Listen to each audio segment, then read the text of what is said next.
गोला गोकरणनाथ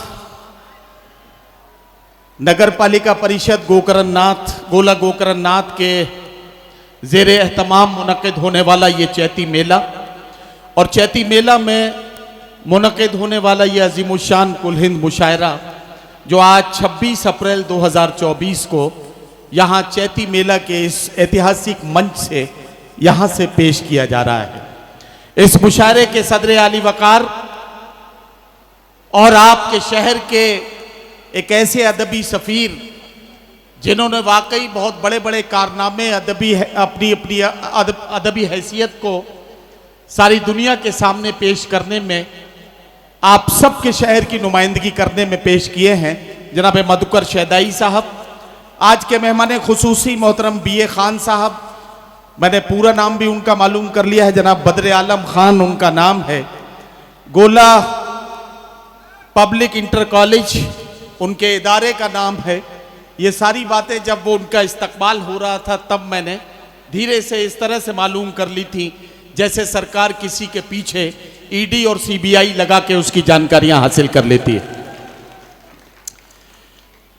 आगे बढ़ना चाहता हूं। आज के मुशायरे में मेहमान मुअज़्ज़िज़ के तौर पर हमारे तमाम मुअज़्ज़िज़ मेहमान मोहतरम सिराज साहब, सरताज साहब, यूनुस साहब, जितने भी लोग यहां तशरीफ रखते हैं, नगर पालिका परिषद गोला के बहुत ही शानदार चेयरमैन, गोला गोकरणनाथ के प्रथम नागरिक, आप सबके चहीते, गोला के तमाम मजहबों के मानने वाले लोगों के दिलों की धड़कन और उनकी मोहब्बतों का अंदाजा मैं इस बात से लगा रहा हूं जब भाई विजय शुक्ल रिंकू साहब का इस्तकबाल करने के लिए वो जब डाइस पर आ रहे थे तो आपकी तालियों की गूंज इस बात की सबूत दे रही थी, इस बात की दलील पेश कर रही थी कि आप उनसे कितनी मोहब्बत करते हैं।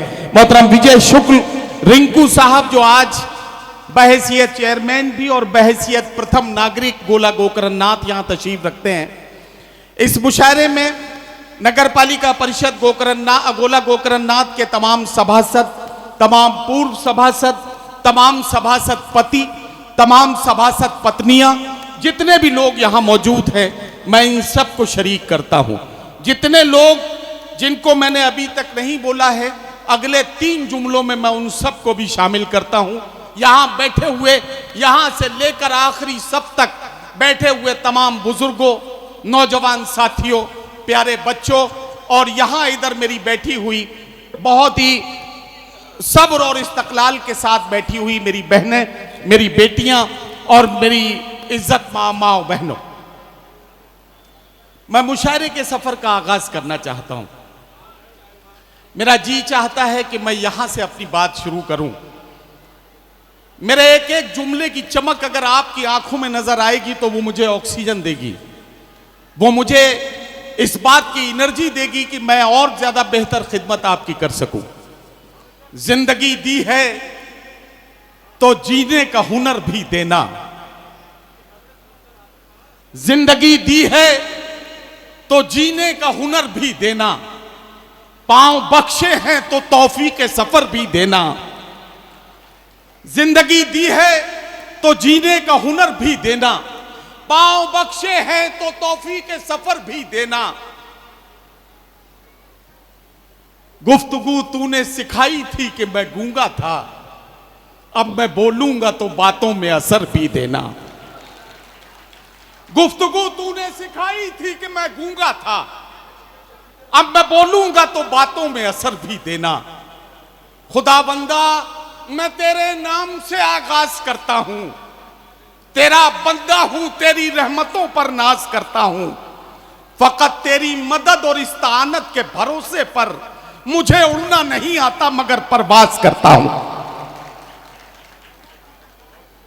हजरात गिरामी, ये मुशायरे की महफिल है। हमारे मुल्क की 140 करोड़ 144 करोड़ आवाम आज की रात अलग अलग कामों में लगी है। आप जरा गौर कीजिए, जिन इलाकों में चुनाव की कार्यवाही शुरू हो चुकी है वहां लोग अपने अपने कैंडिडेट को जिताने और हराने की जुगत भिड़ा रहे हैं। कुछ लोग जो क्रिकेट के दीवाने हैं वो ड्रीम 11 पर अपनी टीम बनाकर अपनी टीम के जीतने हारने और बैंक में 1 करोड़ आने का इंतजार कर रहे हैं। सही बोल रहा हूं? एक दुनिया और है जहां कुछ नौजवान शादी करके अपनी जिंदगी को खुशगवार बनाने की कोशिश कर रहे हैं। हालांकि ये 6 महीने के बाद पता चलेगा कि जिंदगी का हश्र क्या होना है, यह अभी बताया नहीं जा सकता है। ये सारे काम हो रहे हैं हिंदुस्तान में अलग अलग इलाकों में, लेकिन चैती मेले में आए हुए गोला गोकरणनाथ के जिंदा दिल लोगों, मैं आपसे एक बात कहना चाहता हूं। आप लोग खुशनसीब हैं। आप लोग इसलिए खुशनसीब हैं कि आज रात बगैर किसी मजहबी दीवार के एक दूसरे के कांधे में कांधा डालकर एक दूसरे के बराबर में ऐसे बैठकर कि किसी के माथे पर तिलक है, किसी के सर पर टोपी है, किसी के बालों में चोटी है, किसी के चेहरे पर दाढ़ी है, इस तरह से एक दूसरे के साथ बैठकर आप सारी दुनिया को यहां से ये बता रहे हैं, आप सारी दुनिया को ये बता रहे हैं कि आज हम लोगों को फुर्सत है, चलो इश्क करें।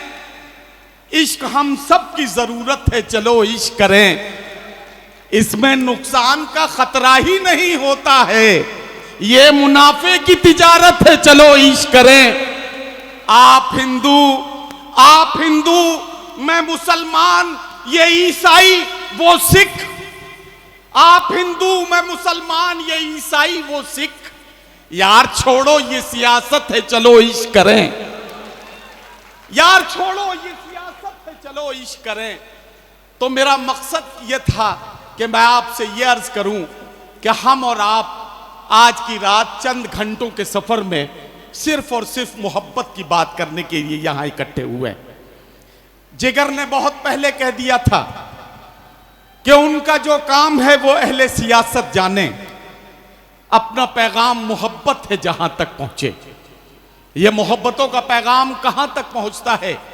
हमारी कोशिश ये है कि हम आखिरी इंसान तक ये मोहब्बतों का पैगाम पहुंचा सकें, सारी दुनिया के लोगों को हम ये बता सकें कि बारूद के एक ढेर पर बैठी हुई दुनिया शोलों से हिफाजत का हुनर पूछ रही है। इंसानियत खतरे में है। लोगों की जान की कीमत पानी की बोतल की कीमत से कम हो गई है।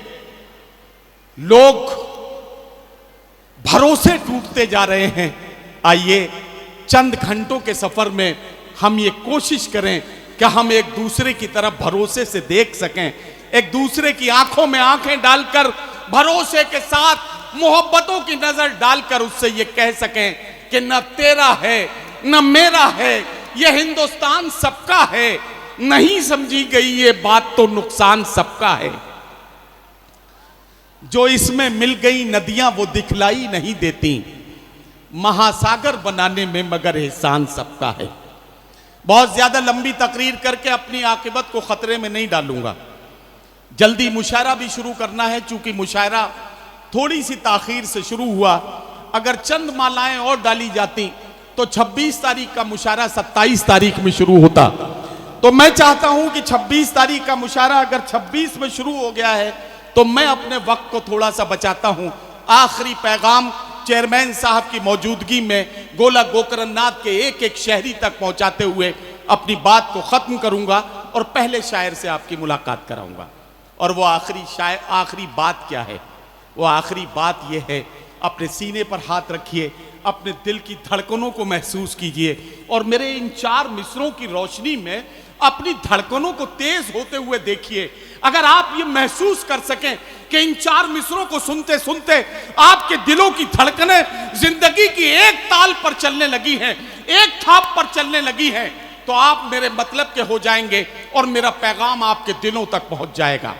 रोशनी का कुछ ना कुछ इम्कान होना चाहिए, बंद कमरे में भी रोशनदान होना चाहिए। रोशनी का कुछ ना कुछ इम्कान होना चाहिए, बंद कमरे में भी रोशनदान होना चाहिए। हिंदू मुस्लिम आपके माथे पे चाहे जो भी हो, आपके सीने में हिंदुस्तान होना चाहिए।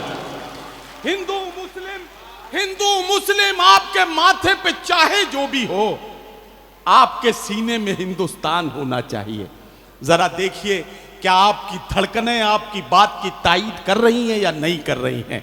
और अगर कर रही हैं तो ये मेरे मुल्क की मिट्टी की तासीर है। ये कभी भी लोगों को एक दूसरे से जुदा होते हुए नहीं देख पाती है। ये मेरे मुल्क की मिट्टी का कमाल है, और इसी कमाल की वजह से हम बार बार एक दूसरे के साथ बैठते हैं, और यही कमाल है कि मोहब्बतों की ये महफिलें सजाई जाती हैं। मोहतरम चेयरमैन साहब, ईश्वर ने आपके नाम में ही वो जादू रखा है। चेयरमैन साहब का नाम है विजय शुक्ल। जिसका नाम ही विजय हो, उसके कामयाब होने में कौन शक कर सकता है? जिसका नाम मां बाप ने विजय दिया हो, शहर के लोगों ने जिसे मोहब्बतों के साथ रिंकू कहा हो, और इस तरह से अगर मोहब्बतों की कहानी लिखी गई हो, तो बीए खान साहब आपने जो बात कही, मैं आपकी बात की तायीद करता हूं। गोला गोकरनाथ के अवाम मेरी बात की तायीद करे कि मोहब्बतों का ये चिराग जो आपने रोशन किया है नगर पालिका का चेयरमैन बनाकर, इस चिराग की रोशनी से इसी तरह से गोला को चमकदार होते रहना चाहिए। अगर मेरी बात सही है तो अपने हाथों को हवाओं में लहराते हुए एक बार जोरदार तालियों से मेरी बात की तायीद करें। बहुत शुक्रिया। एक शख्सियत का मुझे शुक्रिया अदा करना है। मोहतरम डॉक्टर वेद प्रकाश अग्निहोत्री जी, जो आज के कार्यक्रम के संयोजक हैं, इस मुशायरे के कन्वीनर हैं। बड़ी मोहब्बत से उन्होंने शोरा इकराम को जमा किया। मेरे छोटे भाई मोहन मुंतजिर ने इसमें उनका ताउन किया, उनका साथ दिया। मैं इन दोनों को मुबारकबाद देता हूं। लेकिन वेद प्रकाश अग्निहोत्री जी, इस बात के लिए आपको मुबारकबाद नहीं दे रहा क्या आपने मुशायरे की कितनी अच्छी फहरिस्त बनाई है, इस बात के लिए भी आपको मुबारकबाद या शुक्रिया नहीं बोल रहा हूं कि आपने मुझे दोबारा यहां आने का मौका दिया है। मैं इस बात के लिए आपको मुबारकबाद पेश कर रहा हूं कि आपके बेटे सौम्य प्रकाश अग्निहोत्री से आज थोड़ी देर की मुलाकात में मैं ये समझ गया कि पढ़े लिखे लोग, अदब के बंजारे और कलम के पुजारी इसी तरह से अपनी आने वाली नस्लों की तरबियत करते हैं, जैसे आपने अपने बेटे की तरबियत की है। आपके बेटे की खुश अखलाक तबीयत को देखकर मैं इस बात को समझ गया कि नई नस्लों की तरबियत गोला में किस तरह से हो रही है। बहुत ज्यादा देर बातचीत करने का कोई मतलब नहीं है। हाँ, ये बताना चाहता हूं कि अब अगर कोई बच्चा खो जाए तो उनकी अम्मी पापा का नाम पर्चे पर लिखकर मुझे जरूर दें, ताकि मैं उनका नाम भी ऐलान कर सकूं। हालांकि मुशायरे में मेरे साथ एक मुशायरे में रात के 2:30 बजे मेरे पास एक पर्चा आया चेयरमैन साहब, और उसमें लिखा गया कि जमील साहब जहां कहीं भी हों वो फौरन अपने घर चले जाएं। उनका जवान बेटा दीवार से गिर गया है, उसे बहुत चोट आई है, उसे फौरन अस्पताल ले जाना पड़ेगा। मैंने वो पर्ची गौर से पढ़ी। उसके बाद ऐलान किया, जमील साहब जहां कहीं भी हो फौरन अपने घर चले जाएं। उनका जवान बेटा दीवार से गिर गया है, उसे अस्पताल ले जाना पड़ेगा।